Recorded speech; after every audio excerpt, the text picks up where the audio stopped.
So the first item in double take is that the coronavirus is surging now in Central and Eastern Europe. What is that going to have to do with the situation in the United States? What can we learn from that? We really need to look at this.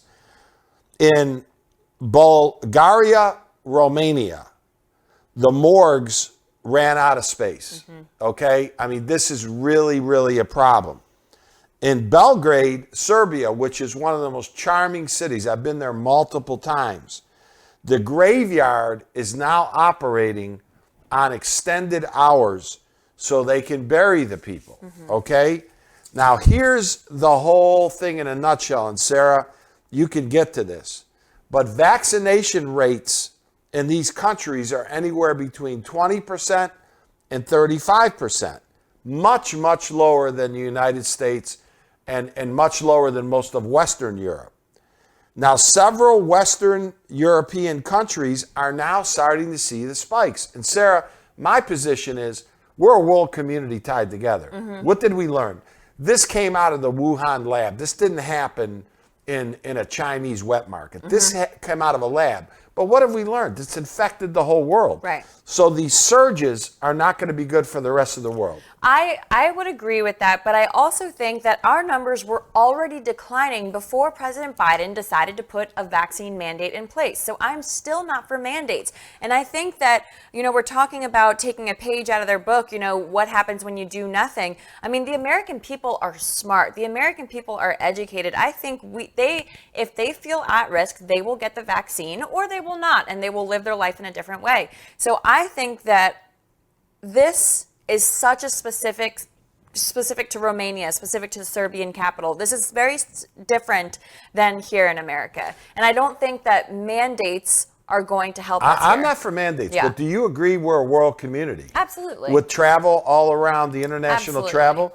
If we have a problem in a certain spot, it's going to carry over into other areas. Yeah. The problem here is that if Eastern Europe starts now to get a spike in Western Europe is tied directly to the United States. Right. And so none of that is good. And it doesn't appear to me that the green light is there where, oh, by the way, we're by this COVID thing. We're not by this COVID thing. Right. Now, don't confuse that with mandates again. Yeah. Not for mandates. But I'm vaccinated. I have the booster. I'm in that category of people that I think it makes sense for. I can't tell you what to do. I shouldn't tell you what to do. But at the same time, though, this is not going to go away until everybody gets on board that we've got to eradicate this thing. That's Right. my feeling. Yeah.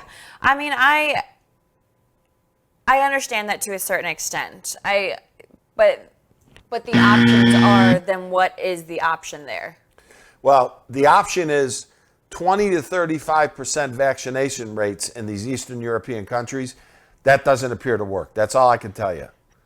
But they're talking about, and I was looking at some articles. Some experts have said that now they want to talk about, the mandates. They want to talk about more lockdowns. According to Yahoo, actually, the experts say that vaccine campaigns and underfunded and mismanaged health systems are setting the stage. That has something to do with it. I think the opportunity to get the vaccine isn't even available. That has something to do with it. So I think it's more so that issue rather than a government forcing something. That has a lot to do with it. But Yeah. let me repeat again.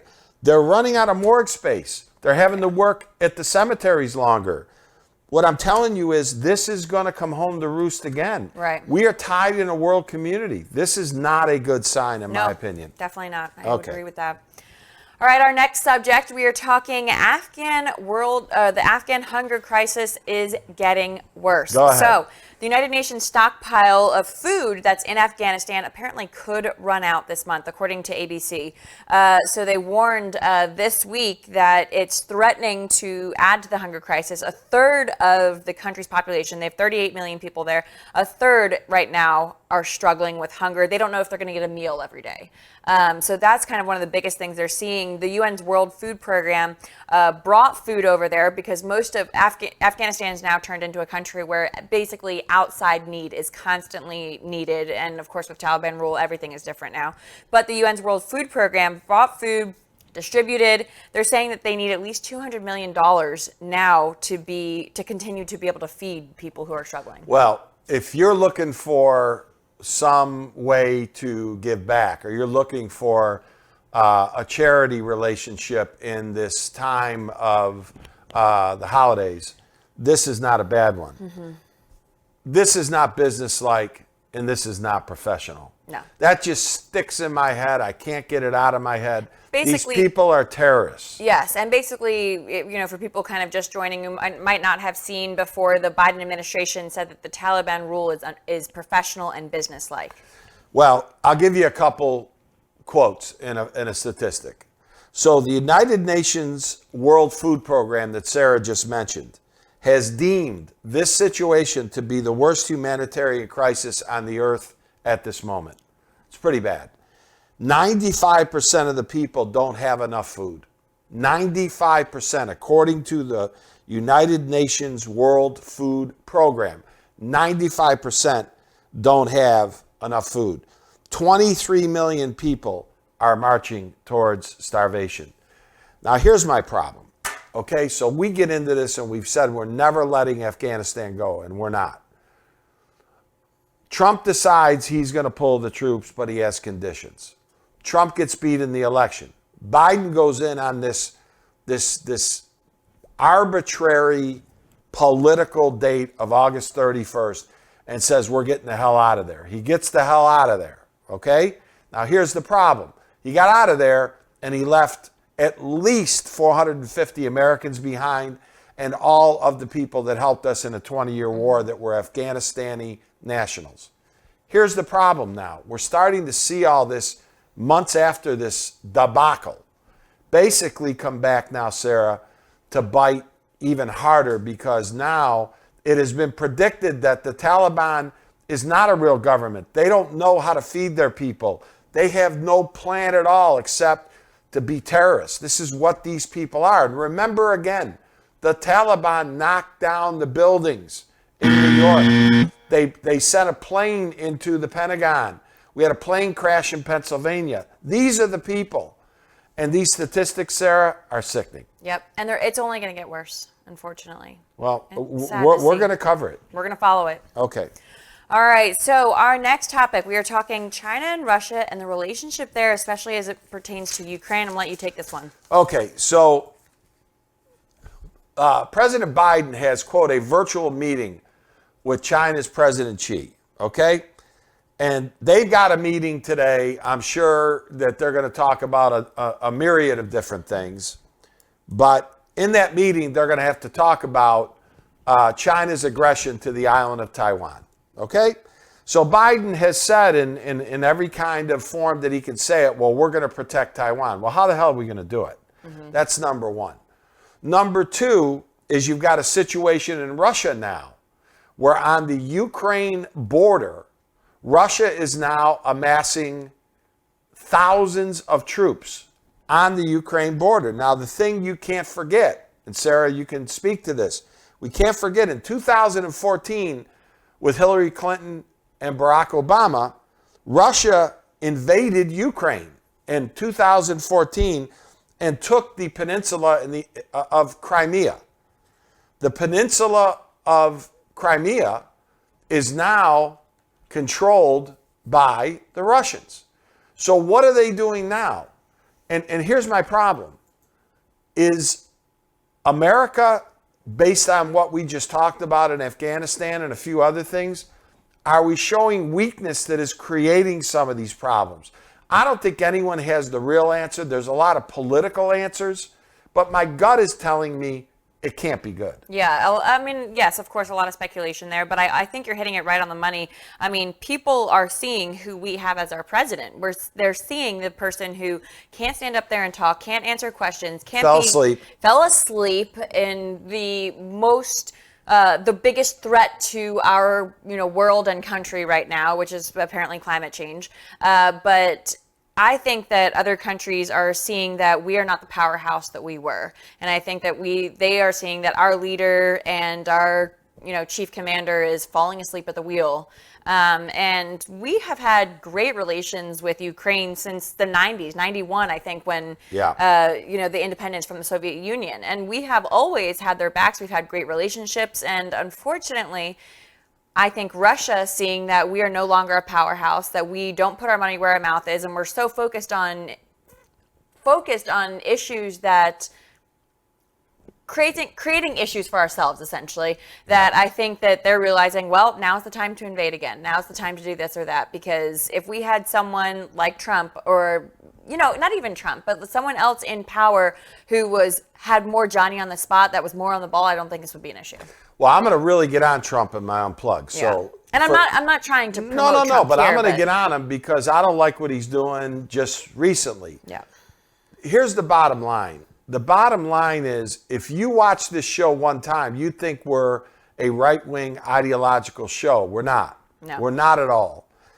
I try to keep this thing with Sarah as close to the middle as you can. But when you get into these related subjects, it's very difficult because Russia, you just get the feeling that they're snubbing their nose at us, and the same thing with China, and it's bothersome. Secretary of State Anthony Blinken, he's the guy. Oh, we got 100 people in Afghanistan. You've seen this guy. He's just a suit. Okay, he kind of walks around. He's a Secretary of State. To me, he doesn't have a lot of credibility. But he's expressed concern over China's actions. We've expressed concern. What the hell can we do about it? Yeah. And I'm not saying, everybody blamed Trump, which again, I'm going to get on pretty good here. But everybody blamed Trump before he got elected as being a warmonger. He was the least of that. Right. But I think that we had peace through strength. Yep. Today, you just have to wonder. And I'll leave you with this, Sarah, and you can have the last word here. What concerns me is if we can't pull out of Afghanistan properly, we can't manage our southern border. We can't manage this supply chain mess. How the hell are we going to fight a war? I was going to say, I would not trust the man who is our leader right now to take us into war. Or the whole administration. Yep. I mean, the whole administration. So we're going to see. He's got a virtual meeting with President Xi today, and we're going to see. Yeah, I'm not expecting a lot. All right. All right, our next subject, we are talking families, holidays, the vaccine. Okay, so let me ask a couple questions. Okay. So you got 20 people that normally come. I used to have 25 people that came at Thanksgiving. Now, certain people moved away, but I had huge Thanksgivings here, and then we have big Christmases too. Yep. But so is there any issue? Give me the pro or the con to the issue where families now are somewhat concerned in having their unvaxxed family members spend the holidays with them. Okay, so two things. I'm going to give you a more theoretical take and my personal take. All right. So theoretically, it's your home, right? If you don't want people who are unvaccinated in your home, that's your right. Suppose it's at somebody else's house. Do you go? It's up to you. If you don't want to be around unvaccinated people, sometimes you have to go to the grocery store, right? You have to go to work. You have to go to these things. But if you don't want to be around people who are unvaccinated or people who don't want to disclose whether or not they are, that is your right. You can have Christmas, Thanksgiving, Hanukkah, whatever you celebrate, you can celebrate it alone. But personally, it's up to you. If I am worried about myself, then I have the vaccine, then I will get the vaccine, and I'm not worried about what you do. If I, do not want the vaccine, that's up to me. I personally think it is a person's choice, and I don't think it's anyone's business whether or not they get it, because, again, the vaccine does not mean that you cannot have COVID. Now, or transport it. Or transmit it, yeah. Transmit it. Yeah. Basically, if it truly worked as a vaccine in that sense, then I think that would be probably a different conversation. But the fact that you can still get it, in my opinion, I think families should be together. I have friends, though, that are are dealing with this. My family's not going to deal with this because we're all vaccinated, so we're not going to deal with this. Right. But there are families that are dealing with this. Friends of mine's families, the Hooper family in Syracuse, who watch the show, every single show. I guarantee you they're having coffee discussing about, oh, what about my sister? What the hell's she doing? Right. So this is an issue that's out there. It's out there. And you know, I don't know that there's a right or wrong answer. I think you're right. But this is something that's being discussed now. You know, it's unfortunate that it is, because holidays are supposed to be about family, about food, about getting together, spending time with your loved ones. And unfortunately, now it's a conversation about health risk. And there are or lack thereof. And there are politics in families. Yeah. You got some people over here, you got some people over here. So I have a big clan on my side, a big, huge family on my side. So there's a lot of everything. All right. So the last subject, and you're going to take the lead on this, is the whole Kenosha Rittenhouse trial. Yes. Okay. So we are seeing more updates here. Today, actually, the judge dismissed a count of possession of a dangerous weapon by a person under 18, which was a misdemeanor, one of the 6 charges that is against Kyle Rittenhouse. Now, remember, for people just joining, for people who aren't familiar with the background, Rittenhouse is on trial for killing 2 men and injuring another during the BLM riots in Wisconsin in 2020. We did find out that his father lived in Kenosha, which is why he was in the city, and additionally, he was a lifeguard there. So he worked there for a time. They were finding out more information. One of the men he shot admitted that he aimed his pistol at Rittenhouse, and then only then did Rittenhouse actually fire. Now, according to the Associated Press, the next piece that they're working on, the judge went through 36 pages of legal instructions to the jury. They were able to deliver closing arguments. They talked about charges. They talked about the laws of self-defense, especially in Wisconsin. And then after that, the 2 sides delivered closing arguments. And then the final word before the jury was to begin deliberations.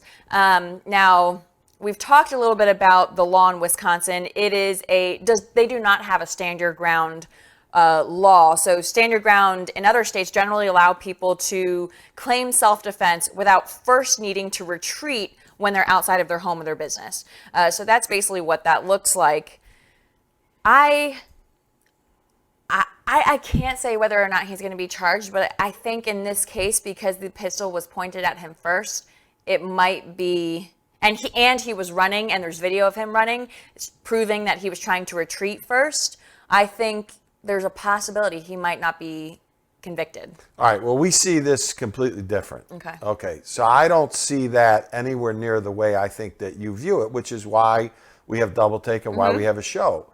This guy should have never left his living room with a loaded rifle, put it in his car, and drove 45 minutes. I stand behind that statement, Sarah, that I made last show, I believe.